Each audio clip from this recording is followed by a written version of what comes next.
Cheikh Islam Baye Niass dafa am taalibeem bu ñuy wax Barham Diop te loolu ngor dëgg lay jàngale. taalibe bi daa ànd ak moom ñuy dox ay yitte te yitte yi sëriñ bi la mu taxawu ko ca ba àgg fañ leen war a dalal bañ fa àggee sëriñ bi dugg ci biir muy Cheikh Islam Baye Niass taalibe bi daal di koy tàggu ne ko sëriñ bi comme que yegsi nañ ci dal bi may daam ay yitte yoo xam ne dama ko war a doxee rek ma doon sàkku nga bàyyi ma dem su ko defee mën a dikkaat sëriñ bi tontu ko ne ko ci suba ba léegi ñoo ngi dox ci sama yitte léegi nag nga bëgg a doxee sa yitte bëgg ma fee bàyyi déedéet niñ àndee woon ci sama yitte noonu la ñuy fas yéene ànd ci sa yitte daal di ànd ak moom sëriñ bi ñu koy wax di boobu li muy wane mooy da ngeen di def ñuy def ngeen di jaayante ñuy jaayante te ku ne xam na ne sëñ bi matal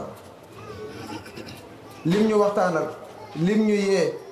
nim naxanteeg ñun wàccee boppam ba tolloog ñun na ma ko daan faral di waxee dafa mel ni masakul hudaa ay taalibe Cheikh Moussa Cissé Njàmbe borom daaru ñoo fi nekk direct jëwriñ bi mooy Cheikh Moussa Touré wonu la ne maay sa sëriñ maay sa bunt maay sa nangam ak nangam ñoo bokk benn bunt muy Cheikh moo tax xoolal ni mel ci Cheikh Moussa Cissé yombut bu ñu ko nëbboon du am